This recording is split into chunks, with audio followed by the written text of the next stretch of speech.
हरिओम।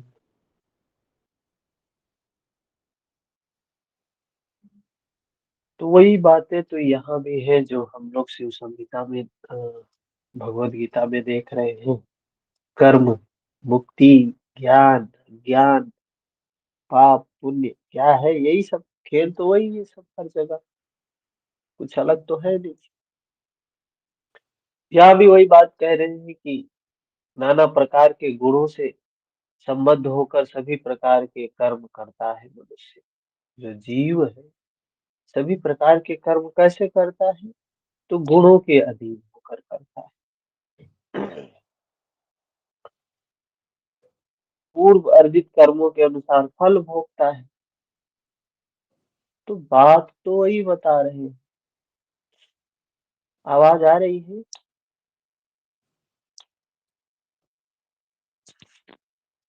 हाँ सर।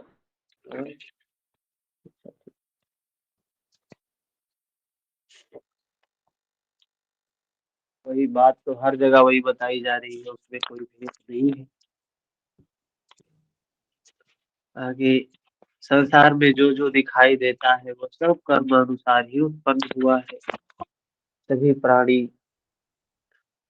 कर्मों के आधार पर ही निश्चित रूप से अपने अपने कर्मों के शुभ अशुभ फलों को भोगते हैं। यही बात भगवत गीता में समझा रहे हैं भगवान कृष्ण। जो जो दुख या सुख देने वाले काम आदि दोष है वे सब कर्म के अनुसार ही जीव में परिवर्तित होते हैं।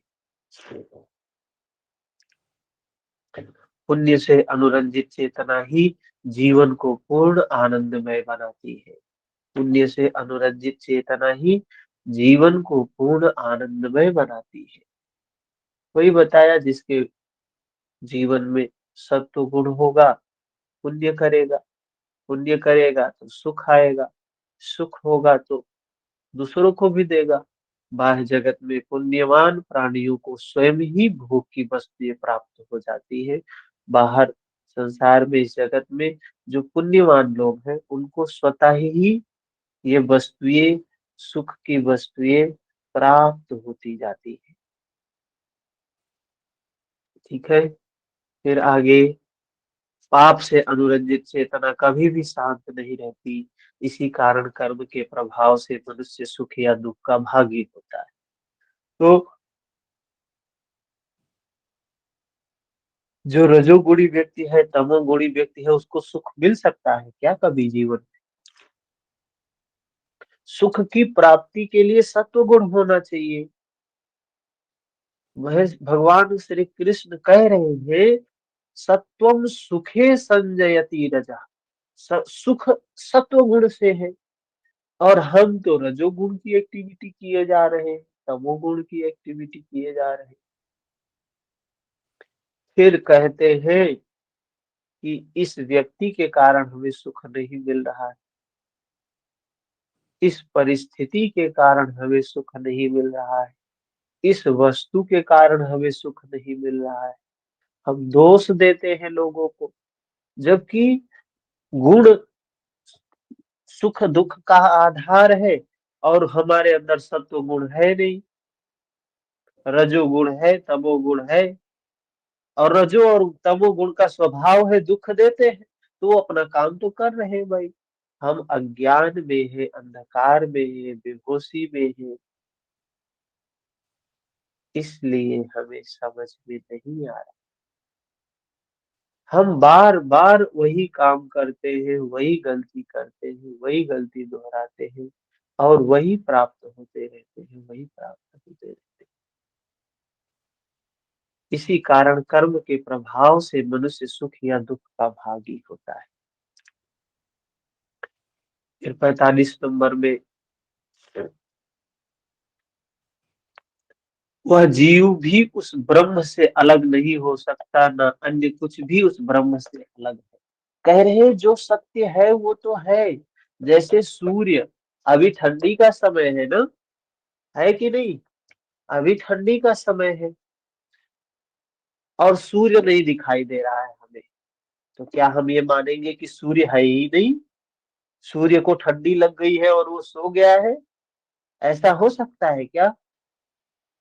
हाँ? ऐसा नहीं हो सकता है। लेकिन अगर ये साइंस, ये विज्ञान हमें ये ना बताया होता तो भी क्या हम इसको मानते होते?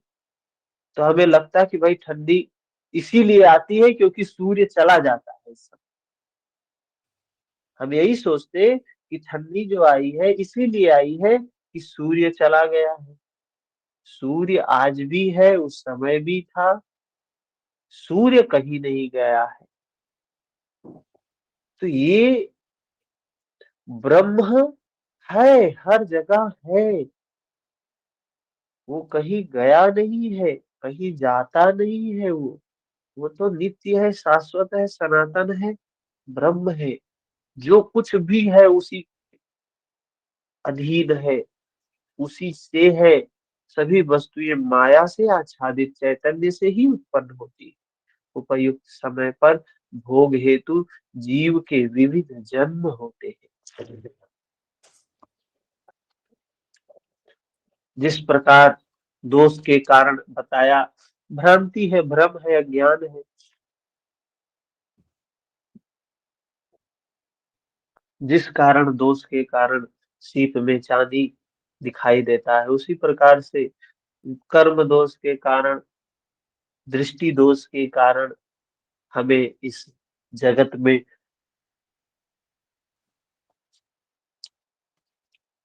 ब्रह्म में जगत का रूप दिखाई देता है। उसी प्रकार निश्चित रूप से अपने ही कर्म दोष के कारण जगत में, जगत का कारण में जगत का आरोप कर लिया जाता है। ठीक है, ब्रह्म में जगत का आरोप, ये अज्ञान के कारण ऐसा लोग करते हैं। फिर उसके बाद वासनाओं से उत्पन्न भ्रम। एक मिनट।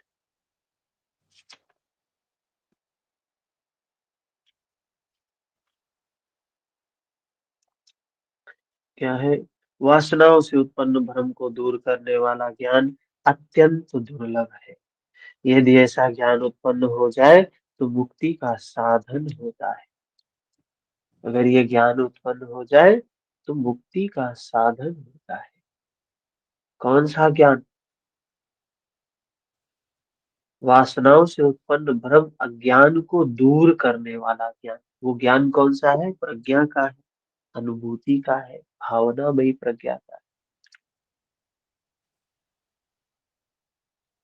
48 नंबर, दृश्यमान जगत के भ्रम में सामान्य दृष्टि अर्थात भेद दृष्टि ही कारण है।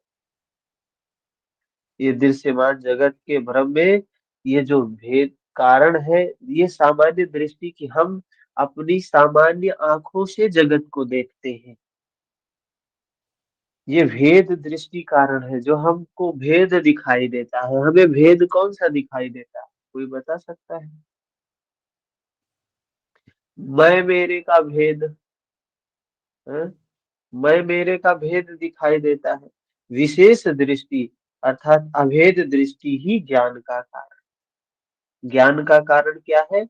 जो भेद ना देखे, अभेद देखे, जो विशेष दृष्टि है। इससे, जिसको भगवान बुद्ध ने कहा विपश्यना, विशेष प्रकार से देखना, विपश्यना, विशेष दृष्टि है। पश्यना मतलब दृष्टि, देखना। भगवान शिव कह रहे हैं विशेष दृष्टि से ही ज्ञान जाना जा सकता है। इससे अन्य कोई युक्ति अर्थात कारण नहीं है। यह मेरे द्वारा बार बार सत्यापित किया गया है। बार बार यही सत्य भगवान शिव कह रहे हैं, मेरे द्वारा कहा गया। साक्षात्कारी भ्रमे, साक्षात्कारी भ्रमे, साक्षात साक्षात्कारिणी नासये सोहम स्मीति संसारे भ्रमो नैव निवर्तते। संसार में दृश्यमान भ्रम सामान्य दृष्टि से नष्ट नहीं होता है। वही बात, वही बात, वही बात, सारे ग्रंथ एक ही बात बोल रहे हैं कि कोई व्यक्ति सामान्य दृष्टि से भ्रम को नष्ट नहीं कर सकता है। गीता वेद पुराण पढ़ के कोई भ्रम को नष्ट नहीं कर सकता है। वह मैं ही हूँ, इस साक्षात्कारी ज्ञान से वह भ्रम नष्ट होता है। भगवत गीता में यही बात अभी हम लोग कर रहे थे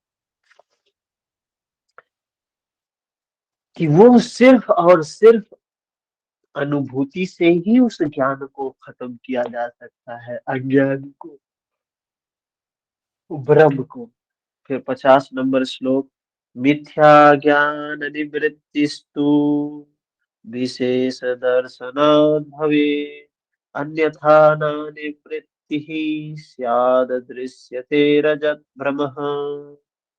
विशिष्ट ज्ञान से ही मिथ्या जगत ज्ञान की निवृत्ति होती है, अन्य किसी प्रकार से निवृत्ति नहीं होती है।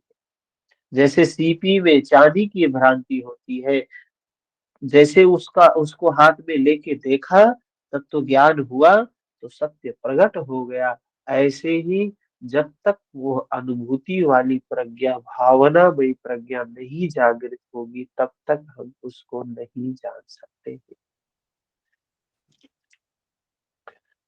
51 नंबर, यावन्नो तद्यते ज्ञानं साक्षात्कारे निरञ्जने, तावत् सर्वाणि भूतानि दृश्यन्ते विविधानि च। जब तक निराकार ब्रह्म के साक्षात्कार रूप ज्ञान की उत्पत्ति नहीं होती, तब तक ही समस्त प्राणी अलग अलग रूप में दिखाई पड़ते। ये भेद कब तक रहता है? ये भेद क्षत्रिय है, ब्राह्मण है, वैश्य है, शूद्र है, पुरुष है, स्त्री है, ये कब तक दिखाई देता है? जब तक उस निराकार ब्रह्म का साक्षात्कार नहीं हो जाता। जो निराकार है, आकार से परे है, जब तक उसको हम आकार में खोज रहे हैं, मूर्तियों में खोज रहे हैं, मंदिरों में खोज रहे हैं, पत्थरों में खोज रहे हैं, तब तक वो नहीं मिलता है।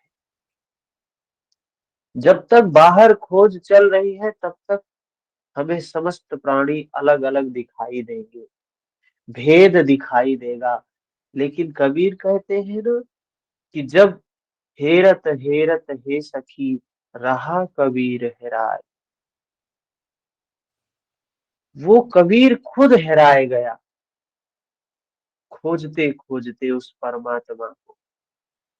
तो जो खुद को खोज खोले, जो खुद में शून्य हो जाए, जो स्वयं में कुछ ना रह जाए, उसको कहा गया है तो साक्षात्कार की अवस्था है। 52 नंबर श्लोक, यदा कर्मार्जितम देहम निर्वाणे साधनम भवेत्, तदा शरीर वहनम सफलम स्यान्न चान्यथा। जब निर्वाण प्राप्ति के लिए यह कर्मानुसार प्राप्त शरीर साधन बनता है, कह रहे हैं निर्वाण अर्थात मोक्ष की प्राप्ति के लिए जब यह शरीर कर्म के अनुसार साधन बनता है, तभी शरीर का धारण करना सफल होता है, सार्थक होता है।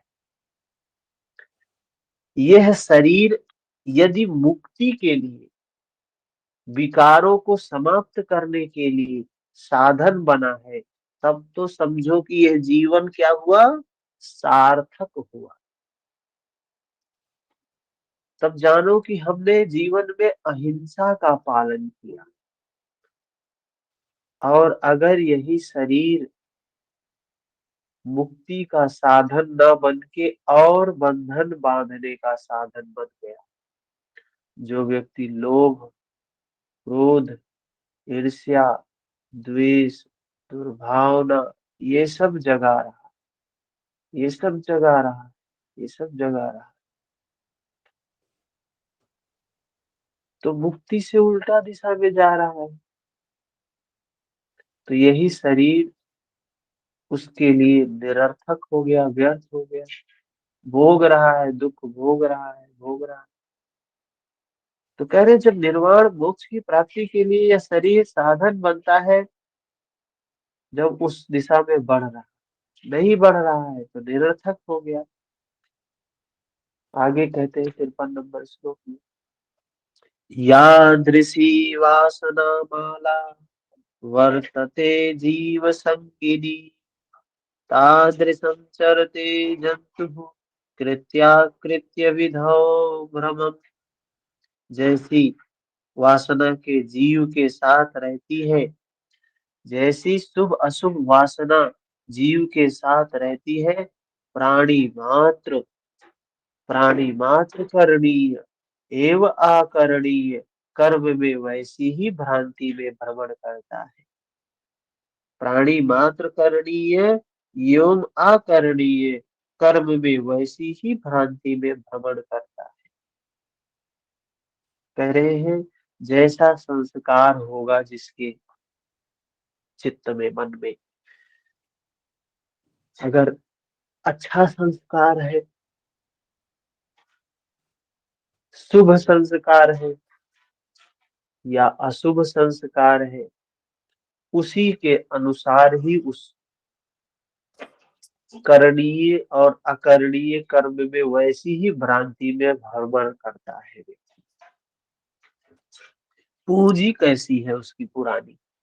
ठीक है, 54 नंबर श्लोक, संसार सागरं तरतुं यद्धि छेद योग साधकः कृत्वा वर्णाश्रम कर्म फलवर्जम तदाचरेत्। योग का अभ्यासी यदि संसार सागर को पार करने की इच्छा करता है तो उसे फल की आसक्ति को छोड़कर वर्णाश्रम के कर्तव्यों का पालन करना चाहिए। क्या बताया भगवान शिव ने कि अगर योग का अभ्यासी, योग का प्रैक्टिशनर, साधक संसार सागर को पार करने की इच्छा रखता है, इस भव सागर को पार करने की इच्छा रखता है, तो उसे फल की आसक्ति को छोड़कर, ये जो फल की आसक्ति है, हम ये करें ये करें ये करें ये प्राप्त होगा, ये करें ये प्राप्त होगा, ये करें ये प्राप्त, निष्काम भाव से, फल की आसक्ति को छोड़कर निष्काम भाव से वर्णाश्रम के कर्तव्यों का पालन करना चाहिए। वर्णाश्रम बताया गया है, कौन से कितने वर्ण आश्रम बताए गए हैं? हम्म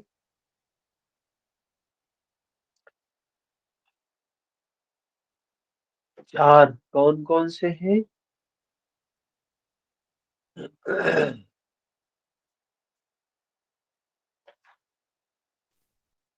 सर गृहस्थ, अ, ब्रह्मचर्य, नहीं सर, हाँ सर, ब्रह्मचर्य, गृहस्थ, वानप्रस्थ, सन्यासी।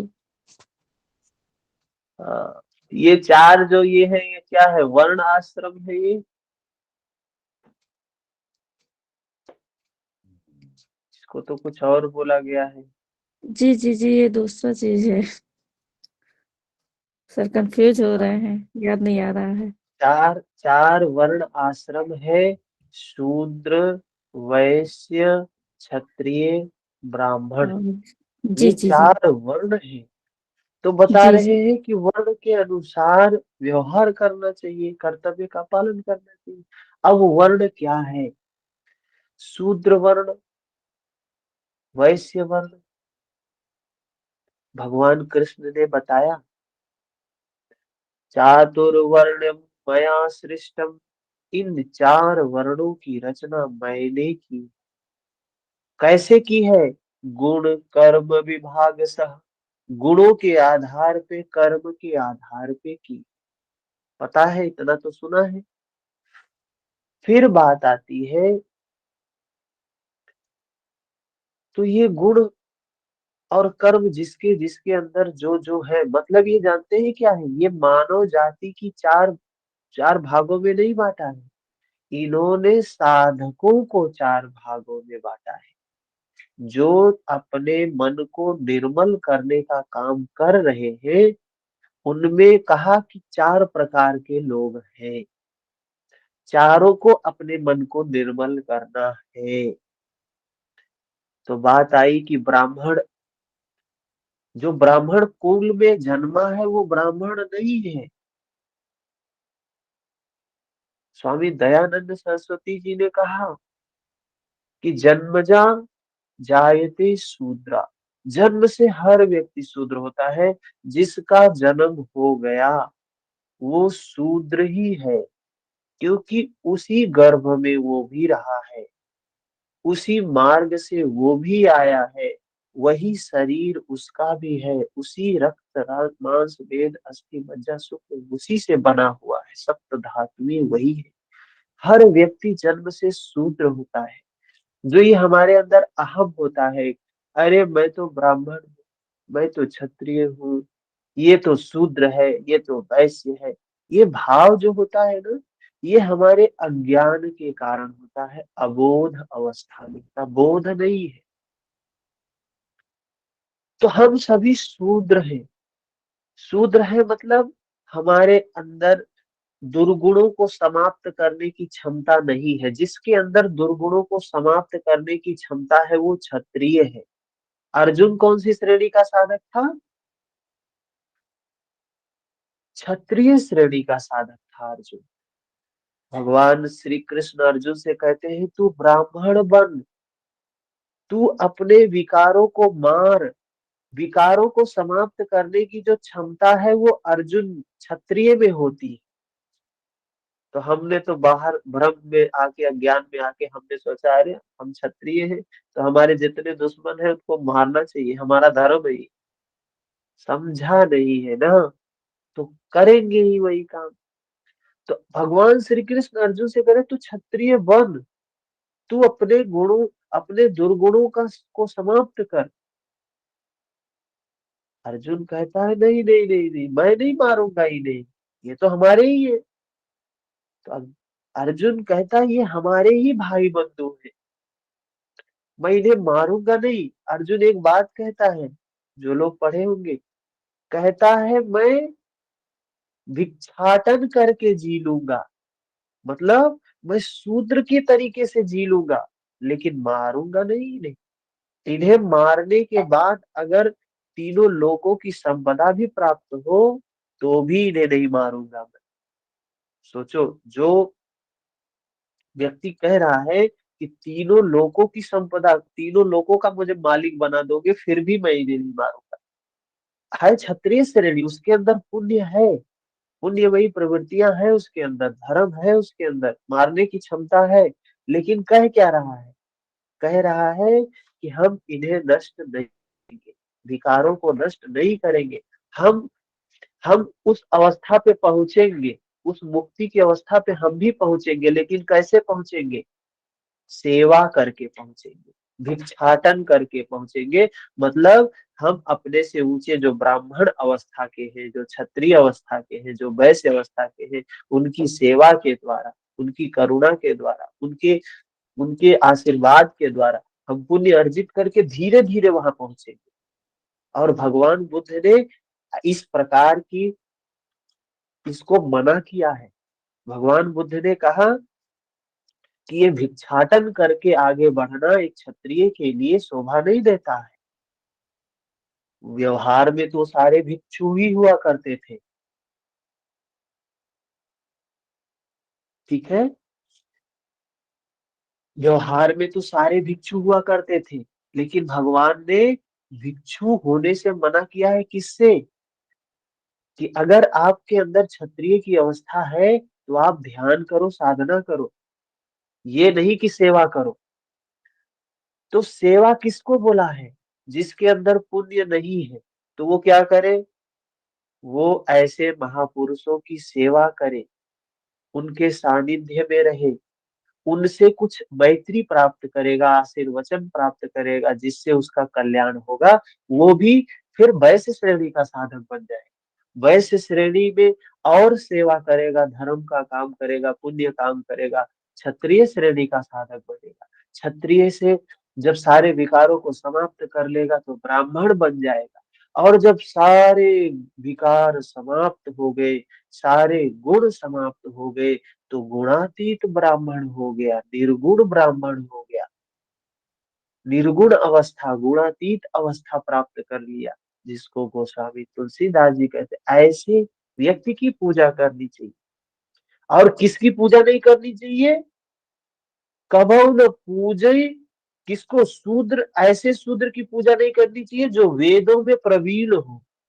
तो बताया जो सबसे नीचे अवस्था का साधक है, वो कितना भी वेदज्ञ हो जाए, कितना भी प्रवचन करने लगे, कितना भी लेक्चर देने लगे, उसकी पूजा नहीं करनी चाहिए, क्योंकि वो जाना नहीं है ब्रह्म को। है तो शूद्र श्रेणी की अवस्था में और बात कर रहा है ब्रह्म की। तो भ्रमित नहीं होना चाहिए। गोस्वामी तुलसीदास जी कह रहे हैं, किसका करना क्या करना। अब हम अर्थ का अनर्थ करके व्याख्या उलट पुलट के इधर उधर कर दिए तो क्या होगा? तो समाज में द्वेष ही द्वेष फैलता है ना, देख रहे हैं। एक श्लोक का हम देखते हैं, सोशल मीडिया पे भी ऐसे ऐसे श्लोक उठा के डाल दिए जाते हैं। हाँ, ब्राह्मण कितना पूजनीय है, ये है वो है। ब्राह्मण कौन? नहीं जानते हैं। मतलब क्या है? ब्राह्मण जो कुल में जन्म ले लिया, वही ब्राह्मण है, वही श्रेष्ठ है। कुल से कोई तात्पर्य नहीं है। तात्पर्य तो गुण से है, कर्म से है। आपके गुण क्या है, आपके कर्म क्या है? ये महत्वपूर्ण है ना। मुक्ति तो उससे मिलेगी। तो भगवान शिव भी कह रहे हैं, वर्णाश्रम के कर्तव्यों का पालन। अगर आप शूद्र श्रेणी के साधक हो तो उसमें जो आपके कर्तव्य है करो। वैश्य हो तो उसमें जो कर्तव्य है करो। क्षत्रिय श्रेणी के साधक हो तो अपने विकारों को समाप्त करने का काम करो। और ब्राह्मण श्रेणी के साधक हो तो ब्रह्म को जानने का काम करो। और इसके अनुसार मुक्ति प्राप्त हो जाएगी, संसार सागर को पार कर लोगे। समझ में आया? गुरुजी, ये भगवान कृष्ण को किस में ब्राह्मण श्रेणी में रखेंगे? ब्राह्मण श्रेणी, भगवान कृष्ण तो गुणातीत अवस्था में थे।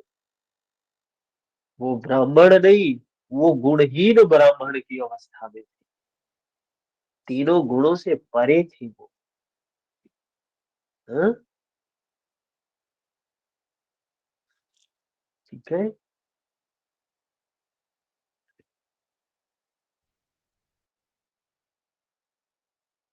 चले आगे। किसी का प्रश्न? चलिए, 55 नंबर श्लोक।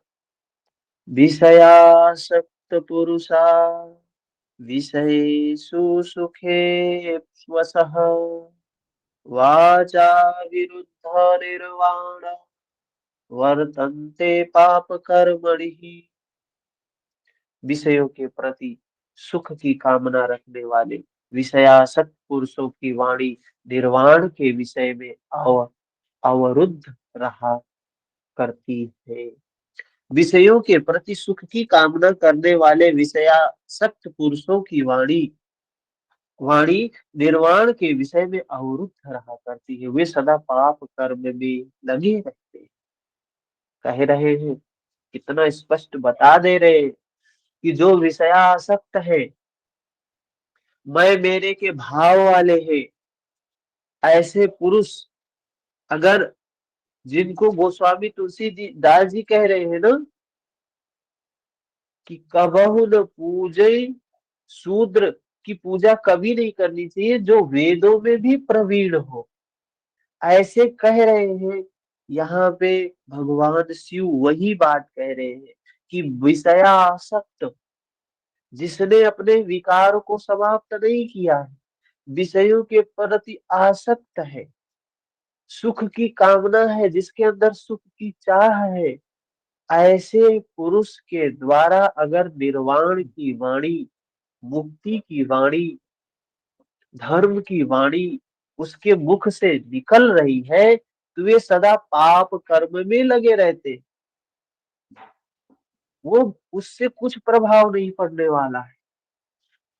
यही बात, धर्म की बात 100 लोग बोलते हैं, एक व्यक्ति उसी में से जो धर्म में स्थित है, जब वो बात बोलता है तो 100 लोगों पर उसका प्रभाव होता है। सारे लोग वही बात समझाते हैं लेकिन समझ में क्यों नहीं आती है? क्यों नहीं आती है?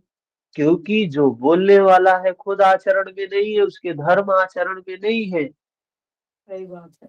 जीवन में धर्म नहीं है तो दूसरों को भी उसकी बात का प्रभाव नहीं पड़ रहा है। तो सबसे पहले हमारे जीवन में वो चीज होनी चाहिए, तब हम दूसरों को उपदेश कर सकते हैं, दूसरों को बता सकते हैं। तो ऐसे पुरुषों के द्वारा जो कुछ भी धर्म के विषय में, निर्वाण के विषय में वाणी बोली जाती है, वो बाधक ही होती है, कोई कल्याणकारी नहीं होती। सिर्फ वाणी विलास के लिए ही होती है। 56 नंबर श्लोक। आत्मा आत्मान पश्यन् किंचिदिह पश्यति तदा कर्म परित्यागेन दोषो अस्ति मतम मत्मा। अपनी आत्मा के द्वारा। हाँ? आवाज आपका नहीं आ रहा, क्या कह रही है?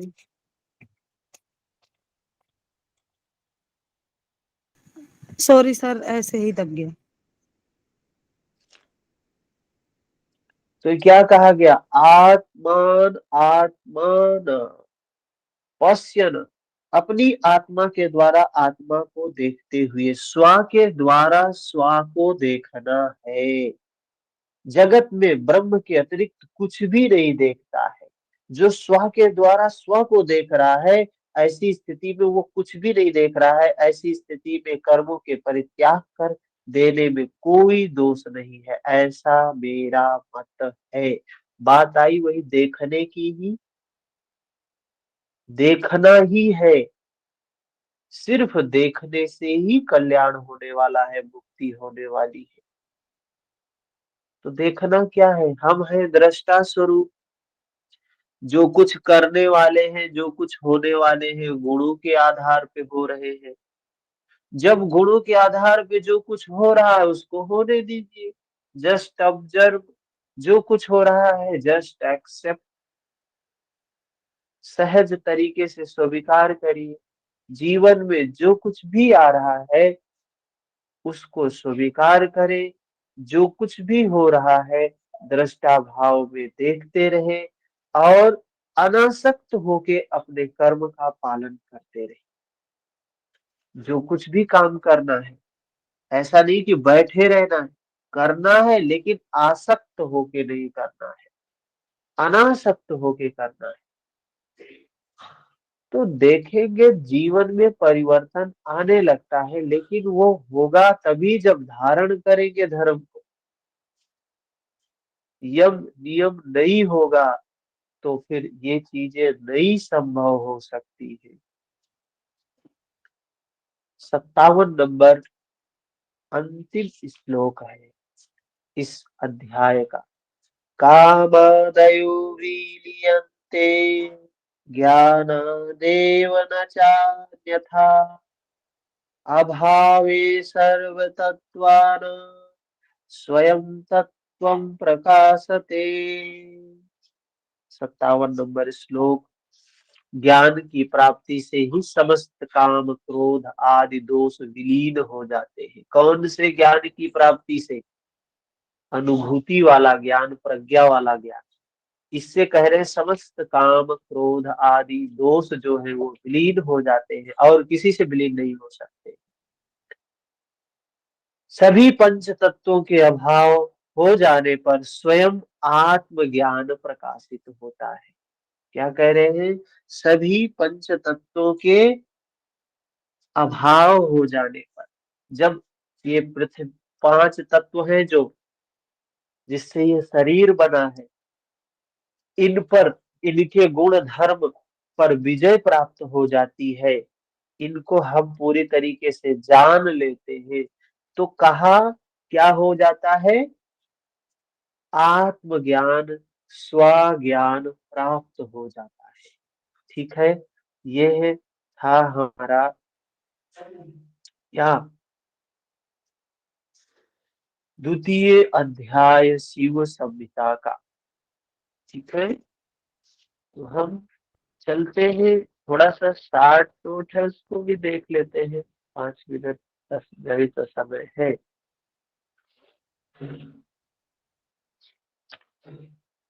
दिखाई दे रहा है स्क्रीन पर?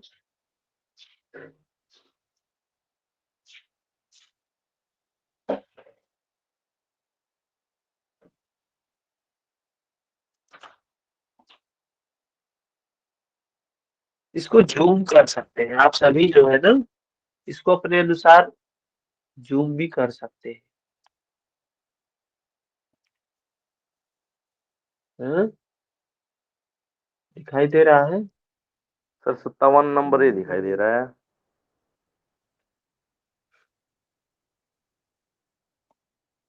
अभी तो दिखाई देना चाहिए, हमने कुछ शेयर किया है आपको।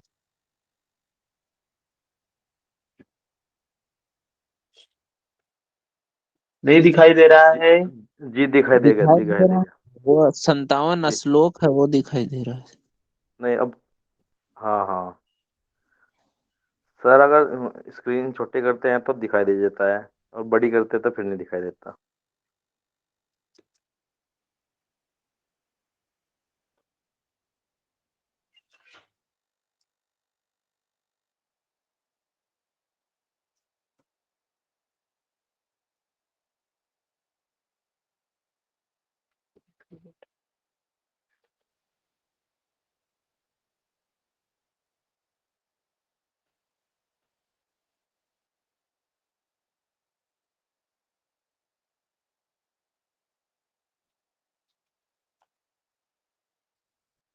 जी सर, रिजॉइन करना पड़ा जब जाकर दिखाई दिया। अच्छा, सभी को दिखाई दे रहा है अभी? क्लियर है, दिख रहा है। क्या दिख रहा है अभी? सर आपने जो पीडीएफ वो डाला है, द्वितीय पटल 52। मानव शरीर ब्रह्मांड की प्रति हाँ हाँ, भूत। ठीक है ठीक है। तो देख, हम लोगों ने अभी द्वितीय अध्याय में क्या क्या देखा, एक बार इसको समराइज कर लेते हैं। ठीक है, आप सभी ने नोट बनाया भी होगा, और इसमें हम देख लेते हैं क्या क्या हमने देखा। शिव संहिता 57 श्लोक है। पहले पटल में कितने श्लोक थे? 99। 99, बिल्कुल। अभी यहाँ 57 श्लोक है। तो यहाँ पहले तो बताया कि ब्रह्मांड जो ये मानव शरीर है, ये ब्रह्मांड की ही कॉपी है, फोटो कॉपी है। ब्रह्मांड में जो जो कुछ भी है इस शरीर में सब है।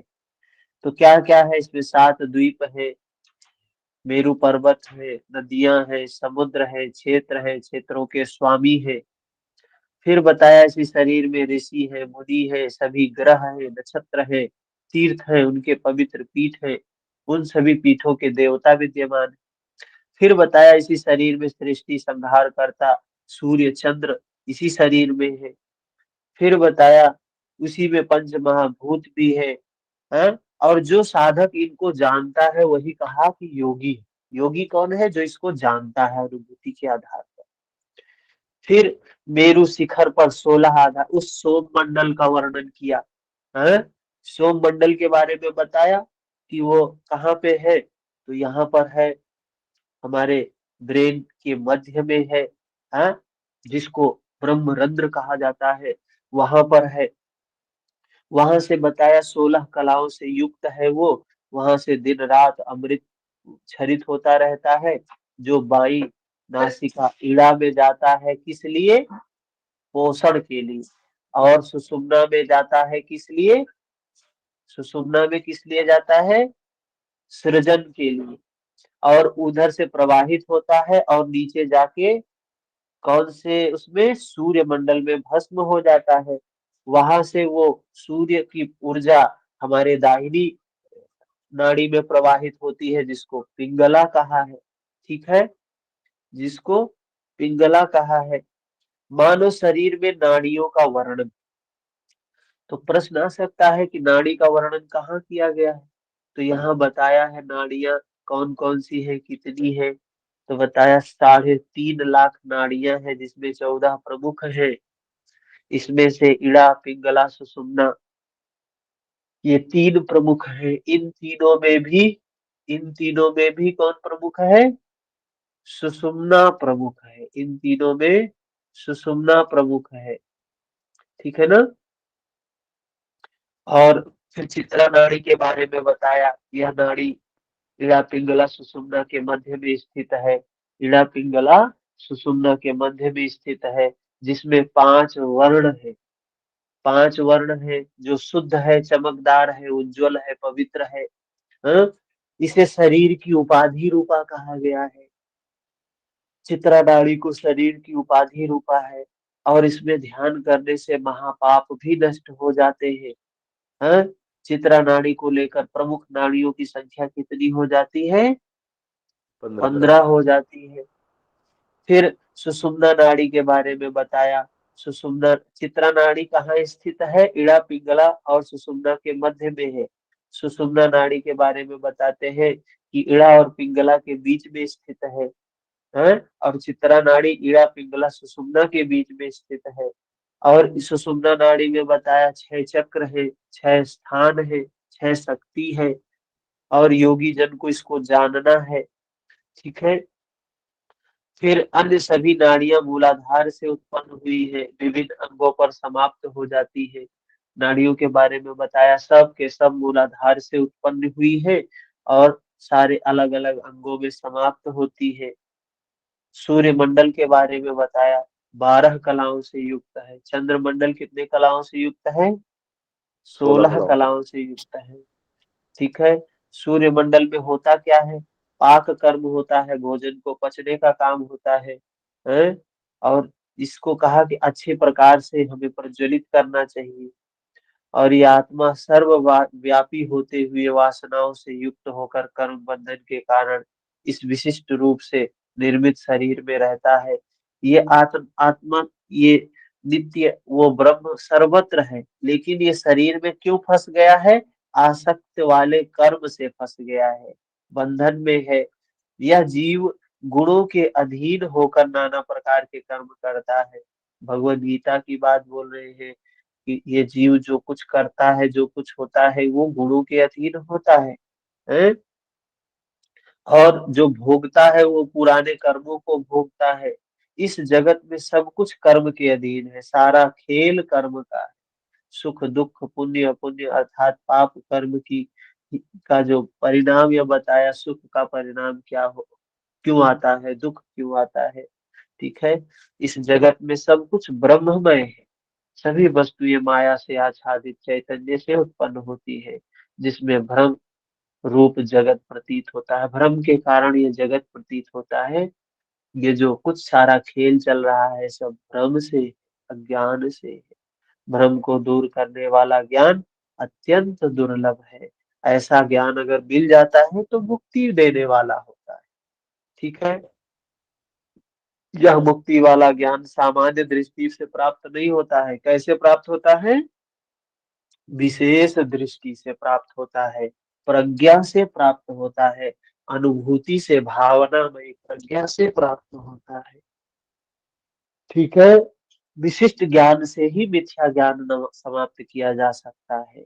और जब तक उस विशिष्ट दृष्टि से, विशेष दृष्टि से वो नित्य का साक्षात्कार नहीं हो जाता है, तब तक ये दुनिया में भेद ऊंच नीच का दिखाई देता है, अच्छे बुरे का दिखाई देता है, मेरा दूसरे का भेद दिखाई देता है। लेकिन उस नित्य का दर्शन होने के बाद ये सारा भेद समाप्त हो जाता है। मन निर्मल होने पे सब एक जैसे हो जाते हैं। न कोई अपना है, न कोई पराया है, न कोई अच्छा है, न कोई बुरा है, ठीक है। जब यह शरीर मुक्ति प्राप्ति का साधन बनता है, तब जीवन सफल होता है। मनुष्य जीवन सफल तब है। हम कैसे सफल मानते हैं? हम मानते हैं जेआरएफ निकल जाए तो सफल हो जाएगा, पीएचडी हो जाए तो सफल हो जाएगा, प्रोफेसर हो जाए तो सफल हो जाएगा। और जो प्रोफेसर है वो सोचता है हेड हो जाए तो सफल हो जाएगा। जो हेड है वो सोचता है एक बार वीसी बन जाए तो सफल हो जाएगा। जो वीसी है वो सोचता है एक बार राज्यपाल बन जाए तो सफल हो जाएगा।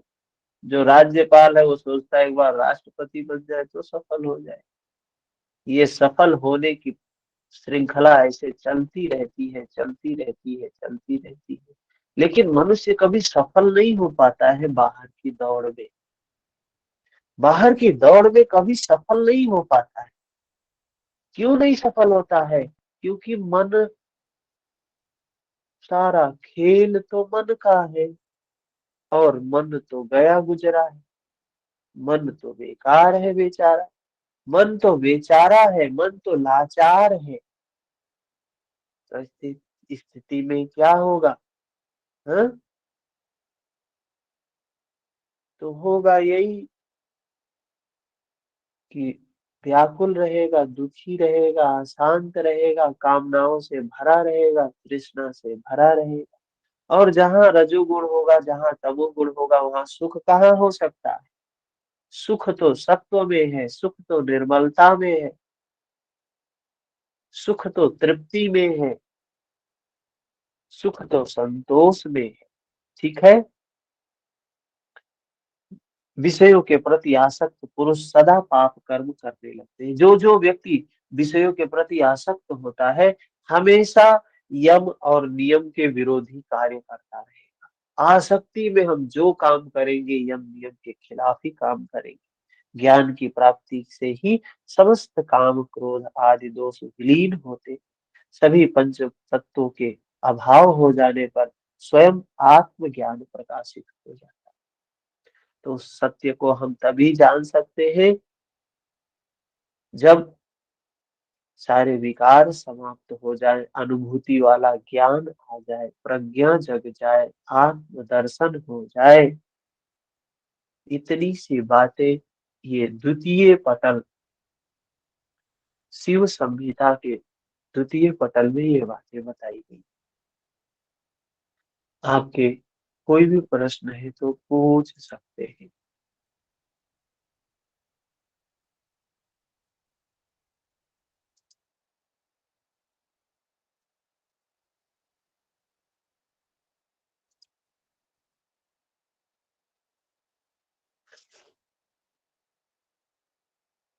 कोई प्रश्न है किसी का?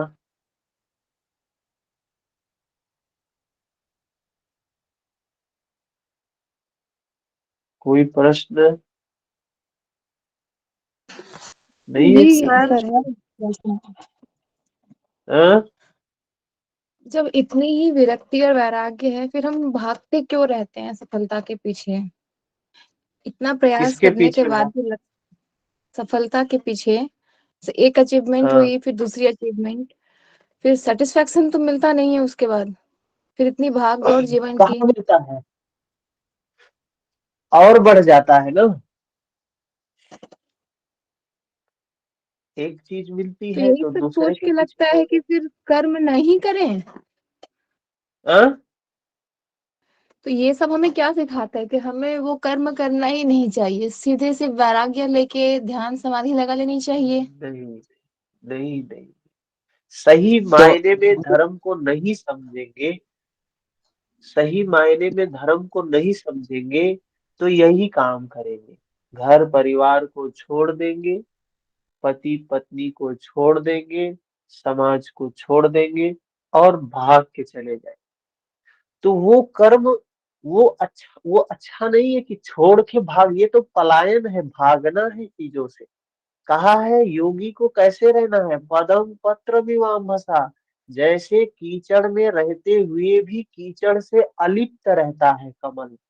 जैसे जनक जी थे, राजा थे, राज्य में थे, लेकिन राजा और राज्य से परे रहते थे, ऊपर रहते थे।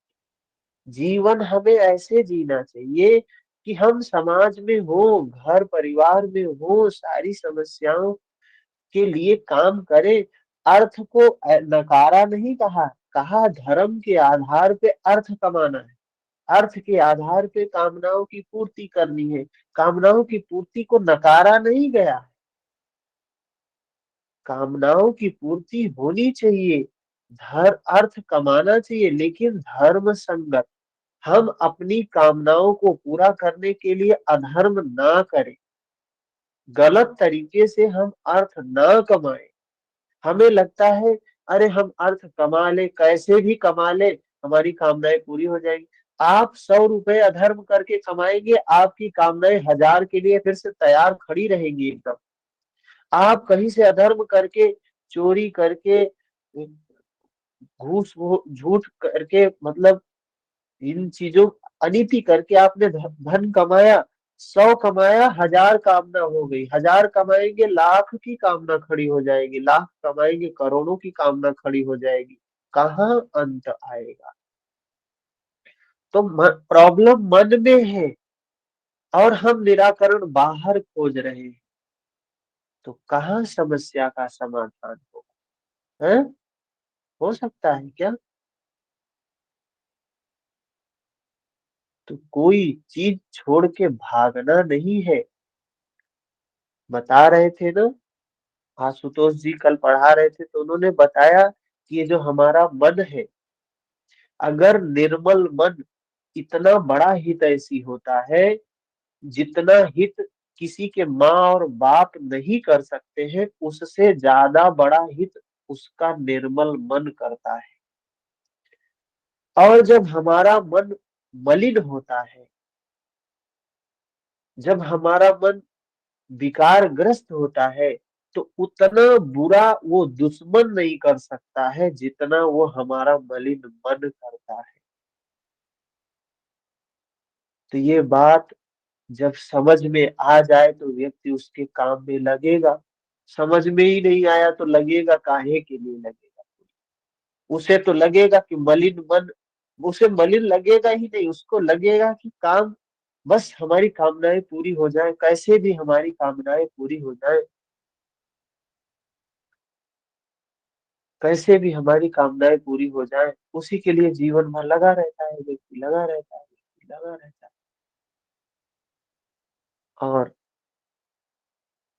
और अज्ञानता में और विकार को बढ़ाता जाता है, और दुख को बढ़ाता जाता है, और व्याकुलता को बढ़ाता जाता है। सोचता है हमारी समस्याएं समाप्त हो रही है, लेकिन समस्याएं और बढ़ती जाती है। होता है जीवन में, आप सबके जीवन में, हम सबके जीवन में होता है। गुरु जी, ये कामनाएं तो अध्यात्म जगत में भी तो होती है। हाँ, अध्यात्म जगत में भी कामनाएं होती है, लेकिन ये कामनाएं छूटती है आगे। बताया ना, वृत्तियां दो है, क्लिष्ट है, अक्लिष्ट है। एक अच्छी है, एक बुरी है। कामनाएं एक अच्छी है, एक बुरी है। अच्छी वाली जो कामनाएं हैं वो बुरी वाली को समाप्त करती है। फिर महर्षि पतंजलि क्या कहते हैं? चित्त वृत्ति निरोधा। वृत्ति दो प्रकार की, अच्छी और बुरी बुरी। तो अच्छी वृत्ति पहले बुरी को समाप्त करती है, फिर अच्छी वाली भी समाप्त हो जाती है। तभी कहा योग, ये नहीं कहा कि क्लिष्ट वृत्ति निरोधा। योग कहा वृत्ति निरोधा, चाहे क्लिष्ट हो या अक्लिष्ट हो। लेकिन पुण्य जो होते हैं, सद्गुण जो होते हैं, दुर्गुण को समाप्त करने के लिए होते हैं। महाभारत आपने देखा है ना, महाभारत में क्या होता है? कौन मारता है? जो धर्म संगत लोग होते हैं, जो सद्गुण वाले होते हैं। पुण्यमयी पांडु के जो 5 पुत्र होते हैं, धर्म रूपी युधिष्ठिर, भाव रूपी भीम, अनुराग रूपी अर्जुन, ये सब मारते हैं विकारों को। फिर क्या ये सब अमर हो जाते हैं? ये सब अमर नहीं होते हैं, ये भी मरते हैं। तो ये जो बाहर की घटनाएं हमें दिखाई जाती है, वो सिर्फ प्रतीक मात्र में है, प्रतिमूर्ति मात्र में। ठीक है? जी गुरु जी। किसी का प्रश्न और कोई?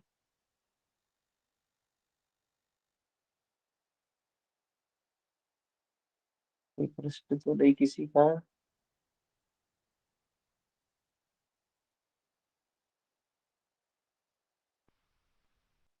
सर ये बार बार आपकी आवाज चली जा रही थी। ये 5 तत्वों हाँ, का अभाव सर, ये क्या है? 5 तत्वों का अभाव का मतलब है ना कि जैसे पृथ्वी, जल, वायु, अग्नि, आकाश, इन सबके अपने अपने गुण धर्म स्वभाव है। पृथ्वी का अपना गुण धर्म स्वभाव, जैसे भारीपन होना, हल्कापन होना। तो हमें शरीर में कभी लगता है भारी है, कभी हल्का है। अग्नि का धर्म है ठंडा गर्म, ये स्वभाव है। अग्नि क्या है? कभी हमें ठंडी लगती है, कभी गर्मी लगती है, तो ये अग्नि के कारण हो रहा है। कभी हमें ये जल तत्व है। तो ये सभी तत्वों का अपना अपना गुण धर्म स्वभाव है, लेकिन जब हम इनको जानते जानते जानते जानते इनको जान लेते हैं अनुभूति के आधार पे, तो इनका जो गुण है, धर्म है, जो स्वभाव है, वो हम पर लागू नहीं होता है, हम उससे परे हो जाते हैं। तभी तो देखिए ऐसे ऐसे योगी होते हैं जिन्हें ठंडी नहीं लगती है, हिमालय पे रह रहे हैं और बर्फ के पानी से नहाते हैं, कोई फर्क नहीं पड़ता। तो उन्होंने जीता है, उस अवस्था को जान लिया है, अब उन्हें तत्वों में अब उससे कोई फर्क नहीं पड़ता है। वही बताया कि ये जो पंच महाभूत है, पंच तत्व है, इनका अभाव हो गया, अब इनके गुण धर्म स्वभाव प्रभाव नहीं डालते हैं। और इसी सूत्र को महर्षि पतंजलि ने भी बताया, विभूति पाद में इस सूत्र को महर्षि पतंजलि ने दिया है कि ये 5 महाभूतों पर विजय प्राप्त हो गई, काय संपद प्राप्त हो जाती। देखा होगा आपने। हाँ सर, विभूतियों में वशीकार संज्ञा भी है और काय संपद भी है।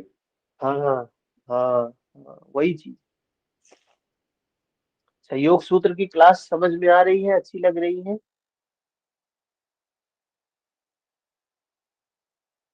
योग एक्चुअली सूत्र हम की ज्वाइन नहीं क्लास कर पा रहे हैं, हम उसी से हम रिकॉर्डिंग से सुन रहे हैं, क्योंकि उसमें हमारे पास उस समय ही नहीं हो पाता एक्चुअली। समझ में आ रही है। ये आशुतोष जी हैं, हाँ हमारे सर, मित्र हैं।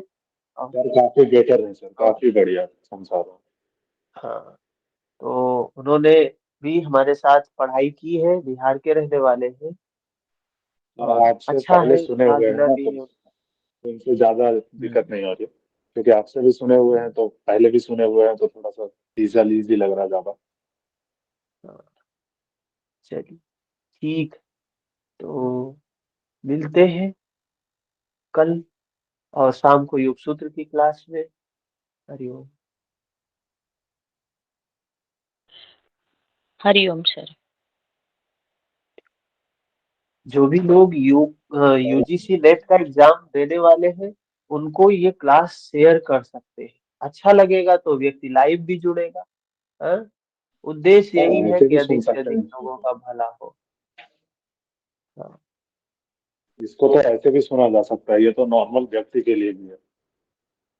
हाँ बिल्कुल, इसीलिए ऐसे बना के हम डाल रहे हैं कि सब किसी को भी सुनने में दिक्कत ना हो, इसलिए ऐसा किया जा रहा है।